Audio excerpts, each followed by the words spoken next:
지금은 우리가 러시아라고 말하지만 옛날에는 소련이라고 했습니다. 그 구소련의 한 영토 중에 아르메니아라는 그런 나라가 소국이 있는데 아주 오래전 그 아르메니아에서 그 지진이 일어났습니다. 그래서 무려 5만 5천 명이라는 사람이 안타깝게 목숨을 잃었습니다. 큰 지진이 일어날 때 이 한 건물에 건물이 막 무너져서 구층 건물이 무너져서 사람들이 그 콘크리트 밑에서 죽거나 또 살아도 그 속에서 거의 뭐 죽어가고 있는 이런 상황이었습니다. 그때 그 콘크리트 사이에 한 모녀가 있었습니다. 스잔나라는 어머니와 4살 난 딸이 이렇게 함께 있었는데 거의 많이 다쳐서 그런 상태인데 움직이지도 못하고 아직 구조대는 오지 않고 뭐 그런 큰 재난이 일어났기 때문에 어디 뭐 이렇게 하기도 어려웠던 이런 상황에 긴급한 구조가 이루어지지 않는 상황에서 그 아이가 자꾸 목이 마르다고 목마르다고 근데 어떻게 움직일 수가 없잖아요.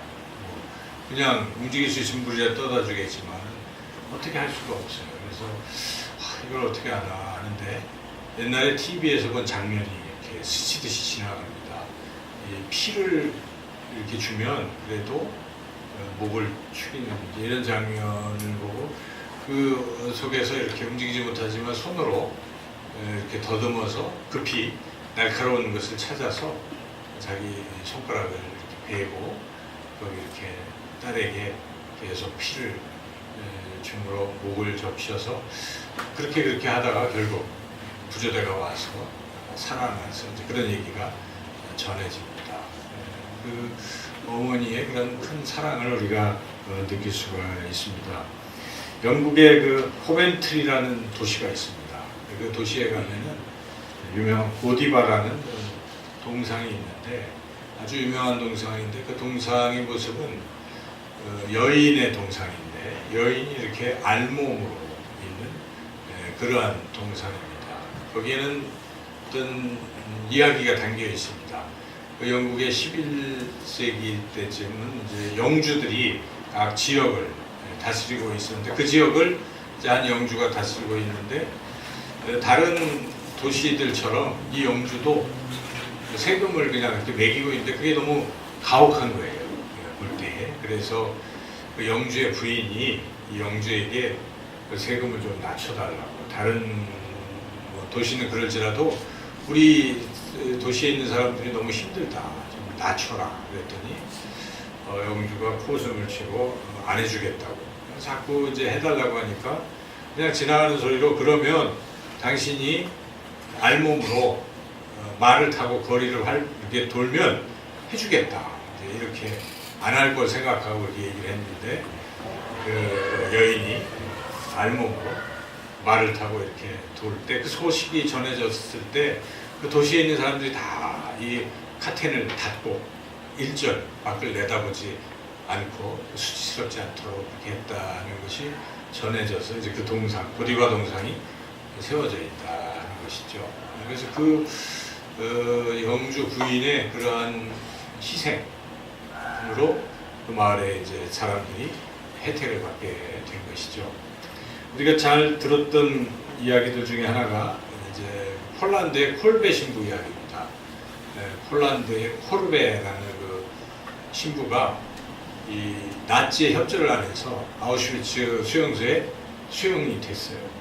그래서 거기 이제 감금이 돼 있었는데 거기는 사람이 탈주를 하면 책임을 물어서 연대 책임을 물어서 다른 사람들 10명을 뽑아가지고 이 아사시라고 이렇게 아무것도 못 먹는 굶주려 죽는 그러한 공간에 이렇게 집어넣는 거예요.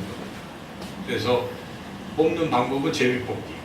제비를 뽑았는데 10명이 이제 이렇게 딱 된 거예요. 근데 한 남자가 절규를 합니다. 나는 처자식이 있다. 이런 절규를 할 때 이걸 들었어요. 콜베 신부가. 그래서 나는 신부라서 처자식이 없다. 나를 대신 보내달라.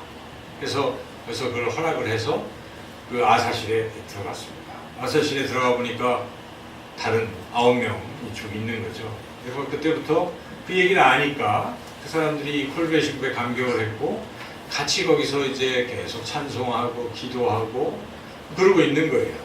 그 전에 그 아사실의 모습이라는 것은 그냥 막 서로 막 아기다툼을 하고 그러다가 고통 속에 정신적인 착란을 일으키고 막 그런 험악하게 하다가 그냥 죽어가는 그런 아사실의 분위기가 달라진 겁니다.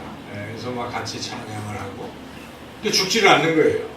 보통 한 일주일 되면 죽는데 안 죽어요. 2주가 돼도 안 죽어요. 그래서 나중에 하는 수 없이 끌어냈더니 다 살아있는 거예요. 그래서 페놀 주사로 독사를 그냥 시켜서 죽였던 역사적인 사실이 있습니다. 우리 제가 이렇게 여러 가지 긴 예화, 많은 예화들을 말씀드렸는데 공통점이 뭡니까? 그러니까 누군가의 희생이 있으면 다른 사람은 혜택을 받고 살아가게 된다는 것입니다. 이 세상은 그런 희생으로 어떻게 보면 유지가 되고 살아가고 있는 것입니다. 우리가 지난 주일에 이 강릉 경포대 근처에 성난정이라는 건물이 이렇게 화재가 났을 때 두 소방관이 그걸 화재를 진압하려고 하다가 거기서 그게 무너지는 바람에 두 분이 안타까운 목숨을 잃었습니다. 그 이영욱 소방경과 이호연 소방교 이 두 분이 목숨을 잃었습니다. 참 안타까운 소식이죠. 근데 소방관들 이렇게 많은 희생들이 우리나라에는 또 빈번히 일어나고 있는데 그러한 분들의 그런 헌신과 희생이 있어서 지금 우리 사회가 돌아가는 것이고 우리가 살아가고 있는 것이죠. 잘 생각해 보면 누군가의 헌신이 있는 것이고 희생이 있는 것입니다. 우리가 더 범위를 넓혀보고 깊이 본다면 우리가 지옥에 가지 아니하고 영원한 하나님 나라에 갈 수 있는 것은 누군가의 희생이 있어서 그렇다는 것입니다. 그분이 바로 예수님이십니다. 오늘 우리가 읽었던 이 말씀은 바로 그분이 우리에게 목숨을 주셨기 때문에 우리가 구원을 받았다는 것을 깨닫게 하는 귀한 말씀입니다. 오늘 말씀의 결론은 맨 마지막 절에 있는데 우리가 45절을 같이 한번 함께 읽겠습니다. 마가복음 10장 45절 말씀 같이 한번 읽어보겠습니다. 인자가 오는 것은 섬김을 받으려 함이 아니라 도리어 섬기려 하고 자기 목숨을 많은 사람의 대성으로 주려 함이니라. 아멘. 이 말씀은 이 마가복음 전체 어떻게 보면 중심에 있으면서 핵심입니다. 이게 주제라고도 볼 수 있어요. 그래서 마가복음은 섬김, 종, 뭐 이런 예수님이 그런 분이시다라고 우리가 이해하잖아요. 그래서 이 핵심입니다. 예수님이 종으로 섬김받는 것이 아니라 종으로서 오신 것이고 그리고 섬기려면 아무것도 없이 섬긴 게 아닙니다. 자기의 목숨을 주심으로 우리를 섬기셨다는 것을 말씀하시는 것이죠. 여기 이 말씀 가운데 특별히 우리가 어렵게 느껴지기도 하지만 주목할 단어는 대속물이라는 것입니다. 대속물은 뭐 영어로 하면 리딤이라고도 하고 랜섬이라고 하는데 이제 랜섬이라는 뜻은 누가 이렇게 포로로 끌려가거나 인질이 됐을 때 그 인질을 석방하기 위해서는 어떻게 합니까? 몸값을 지불하잖아요. 몸값이라는 뜻입니다. 그러니까 이 대속물은 그것을 어떤 포로로 돼 있는 상태에 있는 사람을 석방하기 위해서 지불하는 것을 이 대속물이라고 하는 것이죠. 이 대속물은 구약에도 이제 그런 경우가 있습니다. 하나님께서 땅을 다 똑같이 나눠 주셨잖아요. 12지파에게. 그렇지만 시간이 지나면 사람들이 경제적으로 어렵고 하면 어떻게 합니까? 땅을 팝니다. 일단 땅을 팔고 그리고 땅 팔고 그 다음에 또 팔 게 없으면 뭘 팝니까? 몸을 팔아요. 그래서 그 사람의 노예로 종으로 들어가는 것입니다. 같은 동족인데 그런 경우도 발생하는 것입니다. 너무 어렵다 보니까 그럴 때 누군가가 친척이나 다른 누군가가 그렇게 노예로 팔려가 있는 그 사람을 다시 이렇게 해방시키기 위해서는 몸값을 지불하잖아요. 그것을 바로 여기서 이 대속물이라고 하는 것이죠. 그와 같이 대속물의 뜻은 구약에서부터 쓰인 것인데 바로 우리 예수님께서 그러한 대속물이 되셨다는 거예요. 우리를 위해서 대속물이 되셨다는 것이죠. 그럼 우리가 무슨 어디에 포로 상태에 있다는 말입니까? 우리가 어떤 상태에 있다는 것입니까? 성경은 우리가 사탄의 그 사로잡혀 있고, 또한 우리가 죽음의 권세, 또 이런 것에 사로잡혀 있다라고 보는 것이죠. 그래서 이 죽음과 어떤 그 사탄의 권세에서 우리가 벗어나야 됩니다. 근데 벗어나려면 거기에 상응하는 값을 지불해야 되는 것이죠. 그래서 우리는 이 예수님의 십자가를 피값이라고도 흔히 얘기하잖아요. 교회가 피값으로 세워진 것이고, 이것을 대속물이라고 하는 것이죠. 그래서 예수님께서 지불하신 것이라는 것이죠. 근데 우리의 이 죄를 사하시고 또 그것을 하시기 위해서 우리 예수님께서 우리를 위해서 십자가에서 죽으셨다는 것이죠. 그래서 히브리 기자는 이 부분을 이렇게 증언하고 있습니다. 이와 같이 그리스도도 많은 사람의 죄를 담당하시려고 단번에 들리심과 되셨고, 구원에 이르게 하기 위하여 죄와 상관없이 자기를 바라는 자들에게 두 번째 나타나시리라. 이렇게 많은 사람들의 죄를 위해서 우리 주님께서 대속물로 자기를 주셨다는 것입니다. 사도 바울도 말씀합니다. 그리스도께서 하나님 곧 우리 아버지의 뜻을 따라 이 악한 세대에서 우리를 건지시려고 우리 죄를 대속하기 위하여 자기 몸을 주셨으니, 대속이라는 것이 바로 이 대속물의 그 뜻이에요. 대속하기 위해서 자기 몸을 주셨다 하는 것입니다. 베드로도 그렇게 친히 나무에 달려 그 몸으로 우리 죄를 담당하셨으니 이렇게 언급하고 있는 것이에요. 그래서 성경은 그렇게 말씀하고 있습니다. 예수님께서 우리 죄를 대신 짊어지시고 우리를 사탄의 권세에서, 죄의 권세에서, 사망의 권세에서 건지시기 위해서 대신 몸을 지불하셨다라고 그렇게 분명하게 말씀하십니다. 예수님께서 이 땅에 오신 목적은 자기 생명을 주시기 위해서 오신 것입니다. 처음부터 그 목적을 가지고 오신 거예요. 그래서 오늘 본문에 인자가 온 것은 죽으러 왔다라고 말씀하고 있는 것입니다. 이것을 다 쉽게 얘기한다면 45절에 인자가 온 것은 목숨을 주기 위해서 오셨다 하는 것입니다. 이 사실이 여러분 이 말씀을 들을 때 이게 느껴지거나 또는 믿겨집니까? 아멘이 없는 걸 보니까 잘 안 믿는 것 같아요. 아니겠죠. 점잖으셔서 그렇겠죠. 여러분, 바로 예수님께서 우리를 대신해서 십자가에 죽으신 줄로 믿습니다. 아멘. 이 놀라운 사실, 예수님이 죽으신 그 이유, 이거를 분명히 깨닫고 우리가 믿고 감사해야 되는데 쉽지 않다는 것입니다. 오늘 본문에 등장하는 제자들도 이걸 잘 받아들이지 못한다는 사실이에요. 지금 여기서 예수님이 이렇게 쭉 말씀하시는 것은 그들이 못 받아들였기 때문에 하신 말씀이에요. 예수님은 자신이 죽을 것을 말씀을 하시는데 오늘 읽지는 않았지만 바로 위 본문에 그것이 나와 있어요. 32절부터 34절인데 같이 한번 읽어보겠습니다. 예루살렘으로 올라가는 길에서 예수께서 그들 앞에 서서 갔는데 그들이 놀라고 따르는 자들은 두려워하더라. 이에 다시 12제자를 데리시고 자기가 당할 일을 말씀하여 주시되, 보라, 우리가 예루살렘에 올라가노니 인자가 대제사장들과 서기관들에게 넘겨지매 그들이 죽이기로 결의하고 이방인들에게 넘겨주겠고, 그들은 능욕하며 침뱉으며 채찍질하고 죽일 것이나 그는 3일 만에 살아나리라 하시니라. 예수님이 하신 말씀입니다. 아주 세밀하게 얘기하죠. 잡히고 거기 신문받고 채찍질 당하고 그리고 십자가에 못 박혀 죽으시고, 사실 이거 그대로 이루어지는 거예요. 예수님 다 알고 계신다는 것입니다. 예수님이 그냥 우연히 그냥 반대자들에 의해서 이게 죽임당한 게 아니에요. 예수님은 아시는 거예요. 미리 다 아시고 그 길을 걸어가고 계시다는 것입니다. 성경은 그걸 우리에게 증언하고 있어요. 예수님은 죽으러 오신 것입니다. 그래서 이 제자들에게도 이거를 말씀하시는데 제자들의 상태가 그렇게 좋지 않기 때문에 이거를 처음부터 말씀을 못 하셨어요. 처음부터 얘기하면 다 도망갈 것 같았어요. 그러니까 제자들이 예수님을 따른 동기가 좀 사실은 애매하다는 것이죠.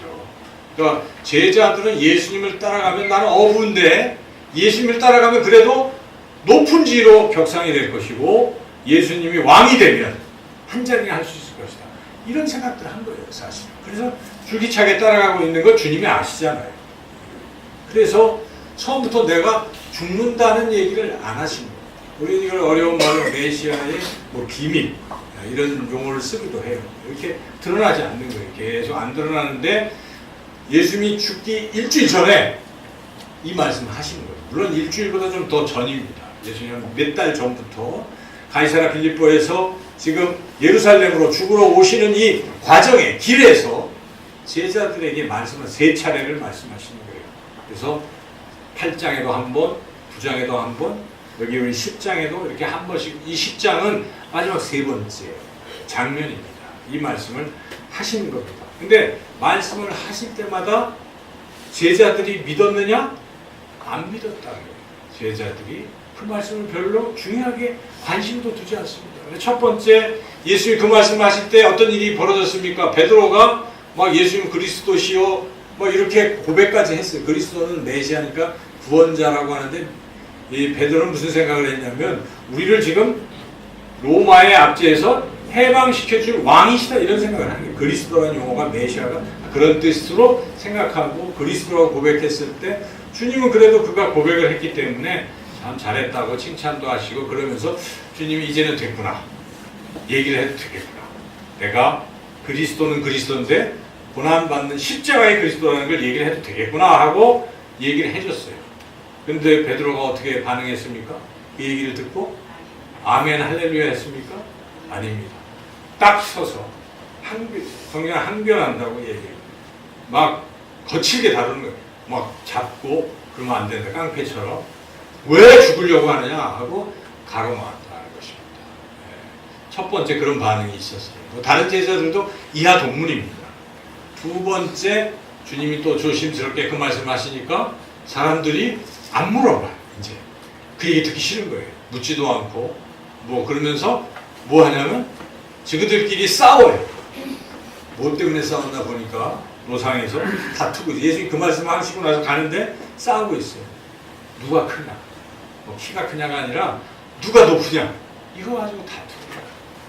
그리고 이제 이 세 번째에 예수님이 또 말씀하시는 이 장면이에요.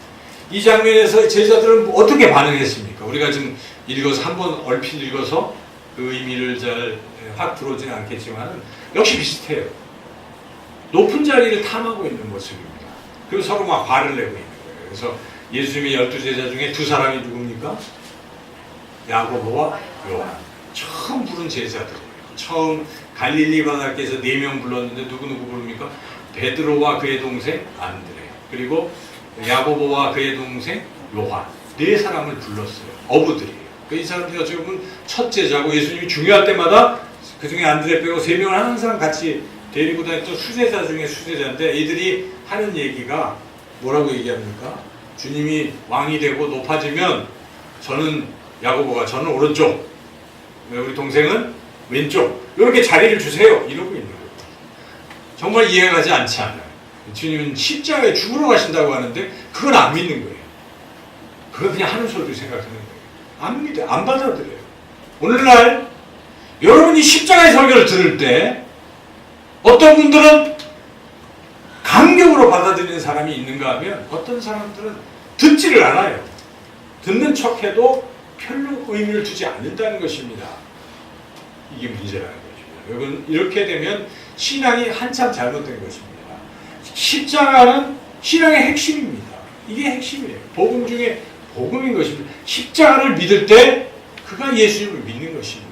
십자가 미관한 사람은 예수를 믿는다고 말할 수가 없는 거죠. 이 놀라운 사실을 이렇게 선포할 때 그들은 자리다툼을 하고 그 얘기를 나머지 10명이 들었어요. 10명이 듣고 뭐 합니까? 아 그래 그 너희들이 그렇게 해라 그랬습니까? 뭐라고 나옵니까? 10장 그 부분의 41절 같이 한번 읽어보겠습니다. 열 제자가 듣고 야고보와 요한에 대해 화를 내고 있어요. 왜 화를 낼까요? 기분 나쁘다 이거죠.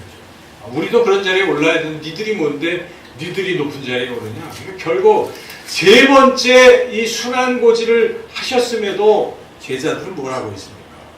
싸우고 십자가 얘기는 듣고 싶어 하지도 않고 듣지도 않고 뭐 이러고 있는, 믿지 않는 이런 상태에 있다 하는 것입니다. 우리가 이 장면을 심각하게 생각해 봐야 됩니다. 오늘날 우리가 과연 십자가를 아멘으로 화답하고 확실하게 믿고 있는가 하는 것입니다.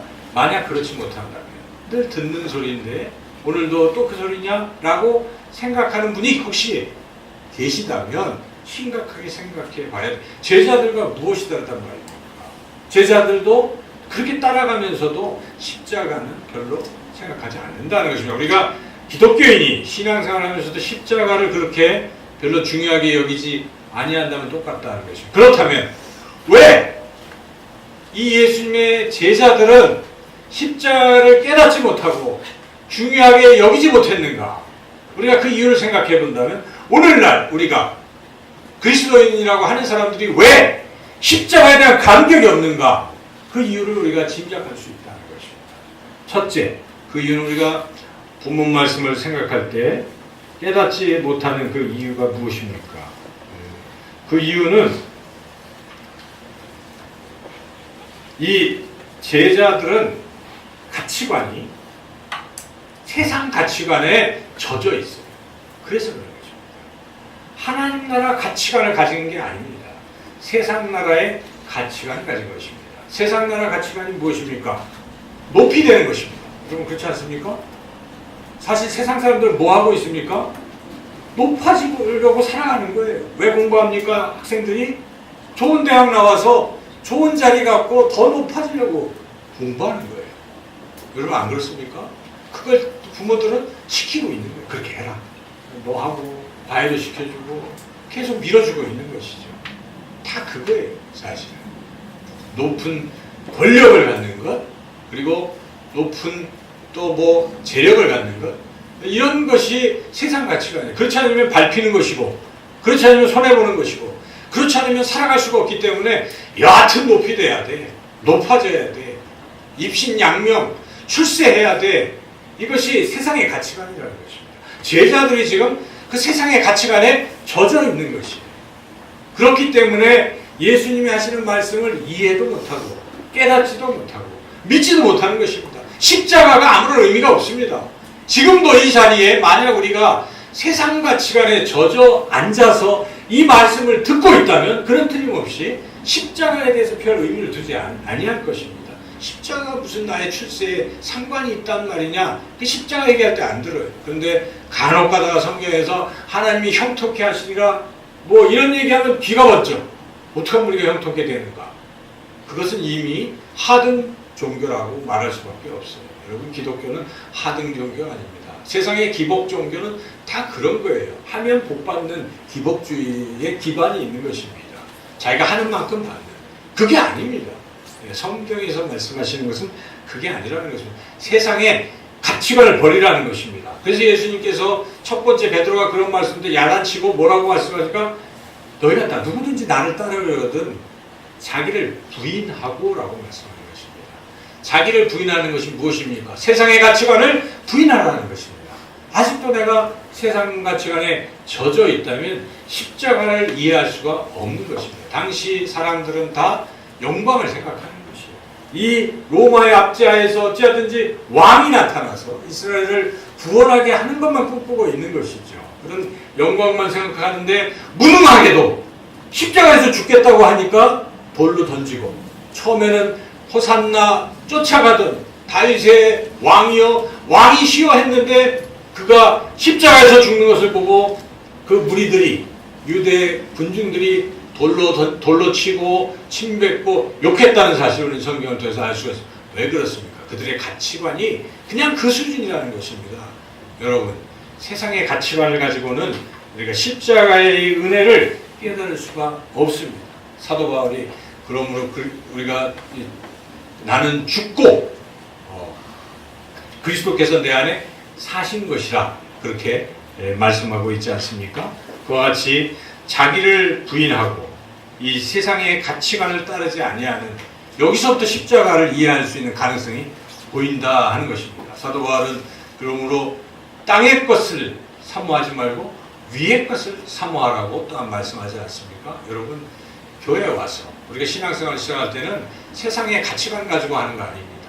세상의 가치관을 자꾸 버리라는 거죠. 그래서 예수님이 이 제자들의 이 가치관을 자꾸 바꿔주시려고 여러 가지 말씀을 하십니다. 마가복음 이쪽을 읽어보면 이혼, 세상 사람들은 이혼을 그냥 밥 먹듯이 뭐 당연하게 생각하는데 예수님 뭐라고 말씀해요? 이혼 절대 불가! 재혼도 불가! 이렇게 말씀하시거든요. 우리는 이 가치관에 대해서 어떻게 그럴 수 있겠느냐? 예수님 그렇게 적어도 나를 따르는 제자들은 그러면 안 된다는 것입니다. 재물을 갖는 것이 아니라고 말씀하시죠. 예수님이 부자가 천국에 들어갈 수 없다라고 낙타가 바늘 끼고 그렇게 탄식할 때 안 된다 이 말씀 하신 거예요. 그리고 세상 사람들은 연약한 사람들을 무시합니다. 어린아이들을 무시하고 저리 가라 할 때 예수님이 지금 이 제자 훈련하면서 뭐라고 말씀하십니까? 어린아이를 영접하는 자 그가 하나님 나라에 가까운 사람이라고 말해요. 약한 자들을 무시하지 않는, 세상은 약한 자들 누르고 무시하지만 하나님 나라 가치관은 반대라는 것입니다. 이 역설적인 이야기를 예수님 계속하고 계신 것입니다. 우리가 이 말씀을 들어야 됩니다. 여러분 설교를 들을 때도 세상의 상식에 맞는 설교로 내 마음에 듣는 것만 쏙쏙 듣는 것, 그거 잘못된 것입니다. 이 말이 나한테 걸리고 가시가 되고 아닌 것 같아도 이 성경이 그러면 그걸 받아들이는 거죠. 그게 진리라는 것입니다, 여러분. 거기서부터 우리가 십자가의 이 사랑을 깨달을 수 있는 그런 단초가 마련이 된다 하는 것이죠. 그래서 첫째로 우리는 이 세상의 가치관을 버려야 된다 하는 것이고, 두 번째, 이들이 예수를 믿지 못했던 것은 몰희에 깨닫지 못하기 때문에 그렇다는 것입니다. 깨달으려고 하지도 않는 것입니다. 십자가를 아무리 세 번이나 얘기해도 그게 무슨 뜻일까 하고 깨달으려고 하지 않는다는 거죠. 오늘 말씀을 들으면서도 이거를 믿지 않는 사람들은, 관심이 없는 사람들은 알아들으려고 노력 안 하는 사람들입니다. 십자가가 과연 무엇일까? 성경에서는 십자가를 뭐라고 말씀하고 있는지를 찾아보기도 하고 묻기도 하고 듣기도 하고 이래야 되는데 알려고 하지 않기 때문에 그렇다는 것입니다. 그래서 아까 제가 말씀드렸지만 두 번째 고지할 때 이렇게 기록하고 있습니다. 그러나 제자들은 이 말씀을 깨닫지 못하고 묻기도 두려워하더라. 그래서 알려고 노력도 안 하고 피하려고만 한다는 것입니다. 여러분, 하나님의 말씀, 특별히 이 복음을 듣는 데 있어서 우리가 정말 열정적으로 그렇게 들을 필요가 있습니다. 예수님께서는 이 제자들을 그냥 한 번 딱 해서 안 되면 끝 이런 예수님이 아니십니다. 예수님의 방법은 반복 교육이라는 걸 우리가 주목할 필요가 있어요. 예수님은 또 가르치시고 또 가르치시고 또 가르치시고, 지금 이 시간에 좋은 분들이 자꾸 제 눈에 띄어서 설교를 진행하기가 참 어렵습니다. 여러분, 그래도 또 다음 주에 오십시오. 또 들으십시오. 자꾸 졸다 보면 또 듣는 거죠. 그래서 중요한 것은 반복 교육이 있다는 것입니다. 예수님이 1차, 2차, 3차 계속 말씀하시는 거예요. 근데 이때부터 말씀하신 것이 아니라 성경을 보면 처음부터 말씀하시고 부르시고 나서 계속 하나님 나라에 대해서 이야기해 주시고 가르치고, 그런데 깨닫지 못하더라 그런 말씀이 계속 나오거든요. 그래도 예수님은 어떻게 하셨습니까? 또 가르치시고 또 가르치시고, 나중에 예수님이 이 땅을 떠나실 때 어떻게 하셨습니까? 특별한 조처를 하셨는데 여러분 아십니까? 뭘 하고 가셨어요? 요한복음 14장부터 16장에 보면 고별 설교 이야기가 나와요. 그 마지막 고별 설교. 제자들은 예수님 떠난다 그러니까 어떻게 하는 거야? 하나같이 아유 걱정하고 근심했어요. 그때 근심하지 마라. 내가 가지만 내가 딴 거 보낸다. 뭘 보낸다고 하셨습니까? 보혜사 성령을 너에게 보내주시겠다. 그런데 보혜사 성령이 와서 뭘 하시겠다고 예수님이 말씀하십니까? 그가 내가 너희들에게 말한 것을 생각나게 하고 가르치시리라. 무엇을 의미합니까? 주님은 끝까지 뭘 하기를 원하시는 것입니까? 가르치기를 원하시는 거예요. 그들이 또 잊어버릴 것이기 때문에, 그들이 십자가 본 것을 또 잊어버리기 때문에 그 의미를 또 가르치고 누가 가르치십니까? 성령이 가르치는 거예요. 여러분, 그래서 우리가 신앙생활을 할 때 한 번 딱 듣고 은혜 받았다, 마음이 움직여서 내가 예수님 믿고 구원 받았다 하고 끝, 이런 사람들은 과연 그 믿음이 지속이 될까 생각해 봐야 돼요. 여러분, 십자가의 은혜가 처음 들었을 때는 감격이 되지만 자꾸 들으면 반복해서 들으면 어떤 사람은요 그게 별로 가슴에 안 닿아요. 그런데 그럴지라도 자꾸 들어야 돼요. 십자가의 이 복음은 자꾸 들음으로써 우리가 믿음이 생기는 것입니다. 그래서 교회에서 반복 교육은 너무 중요합니다. 다음 주에도 십자가의 복음을 전해도 좋은 것입니다, 여러분. 왜냐하면 그것이 더 가장 중요하기 때문에. 그리고 교회에서 성경 공부하는 거 여러분 중요하다고 생각하십니까? 중요합니다. 성경 공부 안 하잖아요. 저도 안 가르치면요 한 몇 달이 못해서 잊어버려요. 저도 창세기 뭐가 나왔지? 다 잊어버려요. 근데 늘 반복해서 가르치다 보면 저도 알고 듣는 여러분들도 믿음이 더 커질 줄로 믿습니다.